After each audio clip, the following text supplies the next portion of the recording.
Dear viewers, আসসালামু আলাইকুম। আজকে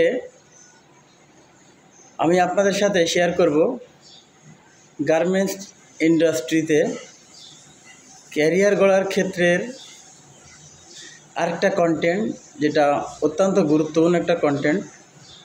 সেই কন্টেন্টের ধারাবাহিকতায়, ক্যারিয়ার অপরচুনিটির ধারাবাহিকতায় আজকের কন্টেন্টের বিষয় হচ্ছে গার্মেন্টস নিট কম্পোজিটে কী কী ধরনের অ্যাক্সেসরিজ লাগে।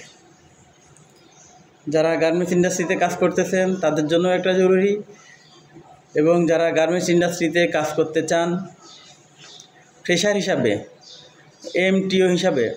এমটিও ম্যানেজমেন্ট ট্রেনি অফিসার হিসাবে কাজ করতে চান, তাদের জন্য খুবই গুরুত্বপূর্ণ একটা টপিক। যে গার্মেন্টস নিট কম্পোজিটে, এক্সপোর্ট ওরিয়েন্টেড গার্মেন্টস নিট কম্পোজিটে কী কী ধরনের অ্যাক্সেসরিজ লাগে। আমরা মূলত অ্যাক্সেসরিজকে দুইটা সেকশনে ভাগ করে থাকি। একটা হচ্ছে সুইং আইটেম, একটা হচ্ছে ফিনিশিং আইটেম। সুইং আইটেমের ক্ষেত্রে যদি আমরা বলি একটা নিট গার্মেন্টস ইন্ডাস্ট্রিতে কী কী ধরনের অ্যাক্সেসরিজ লাগে, তাহলে প্রথমেই লাগবে সুইং করার জন্য সুইং থ্রেড, সেলাই সুতা। এখানে লাগে প্লামিন সুতা, এখানে লাগে পলিস্টার সুতা, এখানে লাগে রাবার থ্রেড, লাগে স্মোকিং করার জন্য রাবার থ্রেড, এখানে লাগে মবিলন টেপ। তারপরে লাগে বাটন, মানে বোতাম, যেটা বলি গার্মেন্টসের ভাষায় বলে বাটন, আর এমনি জেনারেল লোকজন বোতাম বলবে, সেই বাটন। তারপরে বলবো জিপার, যেটাকে আমাদের জনসাধারণ চেন বলে, গার্মেন্টসের ভাষায় বলে জিপার, সেই জিপার লাগবে। তারপরে লাগবে স্ন্যাপ বাটন, যেটা আমরা টিপ বোতাম বলি। তারপরে লাগবে আইলেট, আইলেটকে আমরা টিপ বোতামের একটা পার্ট বলি। তারপরে আমরা বলি হচ্ছে টিপ বোতামের পরে আমরা তাদের সাথে ওয়াশার থাকে একটা, তাদের অ্যাডজাস্ট করার জন্য, কম্বিনেশন ঠিক করার জন্য একটা ওয়াশার দিই, সেটাকে বলি ওয়াশার। তারপরে লাগে টুইল টেপ, যেটা শোল্ডারে অনেক সময় লাগে। সাইড ব্যান্ডে টুইল টেপ লাগে, সাইড ব্যান্ড পোলো শার্ট করার ক্ষেত্রে, টি শার্ট করার ক্ষেত্রে অনেক সময় বাইরের দেওয়া রিকোয়ারমেন্ট অনুযায়ী সাইড ব্যান্ডে ফাড়া থাকলে ওখানে টুইল টেপ থাকে। এটা ওভেন টুইল টেপ হতে পারে, ইলাস্টিক টুইল টেপ হতে পারে, নানা ধরনের টুইল টেপ হতে পারে, প্রিন্টেড হতে পারে, আনপ্রিন্টেড হতে পারে। তারপরে আসি হচ্ছে ডস্টিং, মানে যেটাকে আমরা বলি হচ্ছে যে কোমরে বা হুডের ভিতরে ডস্টিং, যেটাকে লুজ টাইট করে মাথার সাথে আটকা রাখার জন্য ডস্টিং। ফিতা বলি অনেকে, ফিতা, এটাকে আমরা গার্মেন্টসের ভাষায় বলি ডস্টিং। এটা ইলাস্টিক ডস্টিং হতে পারে, কটন ডস্টিং হতে পারে। তারপরে মেটাল আইটেমের ভিতরে মেটাল ব্যাজ হতে পারে, যেটা গার্মেন্টসকে সৌন্দর্য বর্ধিত করার জন্য একটা ব্যাজ অ্যাটাচ করা হয়। তারপরে আমরা বলতে পারি লেদার ব্যাজ, গার্মেন্টসকে গেঞ্জিকে সৌন্দর্য করার জন্য ব্যাজ আসতে পারে। তাহলে গার্মেন্টস ইন্ডাস্ট্রিতে নিট আইটেমের ক্ষেত্রে আমাদের সুইং আইটেমে লাগে এগুলা: সুইং থ্রেড, পলিস্টার, প্লামিন, button, zipper, eyelet, leather badge, fake leather badge, ETC. এবার আমরা পার্ট 2তে যদি যাই, তো ফিনিশিং আইটেমে কী কী অ্যাক্সেসরিজ লাগে গার্মেন্টস নিট কম্পোজিটে।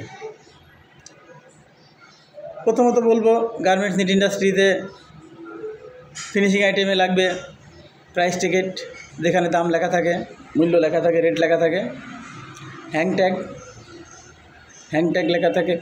একটা জিনিস বলতে ভুলে গেছি, সুইং আইটেমে একটা জিনিস লাগে main level, care level, size level. Main level যেটা ব্র্যান্ডের নাম থাকে, কেয়ার লেভেল, আপনি কীভাবে গার্মেন্টসকে গেঞ্জিকে যত্ন করবেন বা ওয়াশ করবেন, ওয়াশ কেয়ার লেভেল সেটাকে বলা হয়।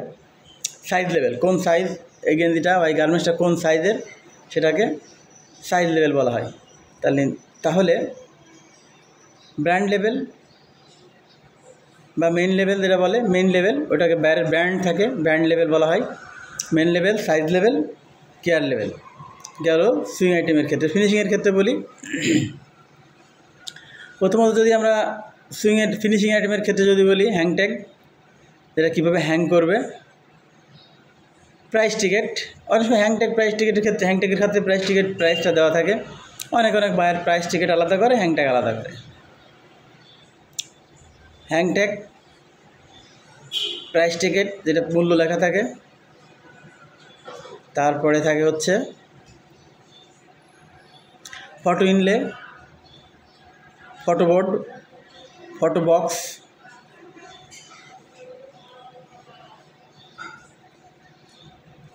তারপর টিস্যু পেপার থাকে, ওয়েল টিস্যু থাকে, যেটা ওয়েল টিস্যু লাগে অনেক সময় বাইরের, যেটা কোনো ক্রিটিক্যাল প্রিন্ট থাকে, একটা প্রিন্ট যেন একটা প্রিন্টের সঙ্গে লেগে না যায়, সেই ক্ষেত্রে ওয়েল টিস্যু দেওয়া হয়। তারপরে দেওয়া হয় সুপার ড্রাই দেওয়া হয়। সুপার ড্রাই কেন দেওয়া হয়? ময়শ্চারাইজকে কন্ট্রোল করার জন্য সুপার ড্রাই দেওয়া হয়। ফটোবোর্ড বলেছি, ফটো ইনলে বলেছি, তার পলি কেন লাগে? পলিকে ফোল্ড করে পলি করার জন্য পলি লাগে। কার্টুন বক্স, ইনার কার্টুনের ভিতরে টপ বটম থাকে। তারপরে লাগে গাম টেপ। তার আগে একটা জিনিস বাদ পড়ে গেছে, সেটা হচ্ছে যে ট্যাগ লাগে। ট্যাগ লাগাতে হয়। তারপরে হচ্ছে কার্টুন, ইনার কার্টুন, মাস্টার কার্টুনের টপ বটম। তারপরে কার্টুনের মুখ মারার জন্য গাম টেপ লাগে। পলির মুখ মারার জন্য স্কচ টেপ লাগে। তারপরে কার্টুনকে শক্ত করার জন্য পিপি বেল্ট দিয়ে কার্টুনকে শক্ত করা হয়, পিপি বেল্ট। এ হলো গার্মেন্টস ইন্ডাস্ট্রিতে অ্যাক্সেসরিজের প্রয়োজনীয়তা। কোন কোন আইটেম লাগে আমি আপনাদেরকে বেসিক ধারণা দিলাম। এটা আপনারা দেখবেন, আমার কন্টেন্টটা দেখবেন, তাহলে আমি বলেছি সুইং আইটেম এবং ফিনিশিং আইটেম। একটা গার্মেন্টস নিট কম্পোজিটে, এক্সপোর্ট ওরিয়েন্টেডে কী কী ধরনের অ্যাক্সেসরিজ লাগে সুইংয়ে এবং ফিনিশিংয়ে। আপনারা আমার এই পেজটাকে লাইক, শেয়ার, কমেন্ট এবং সাবস্ক্রাইব করে আমার সঙ্গেই থাকবেন। আমি প্রতিদিন একটা করে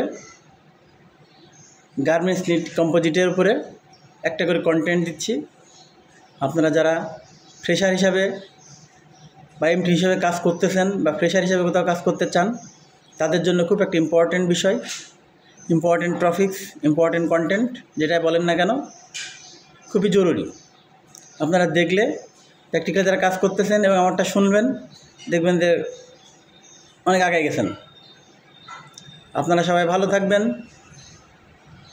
আসসালামু আলাইকুম।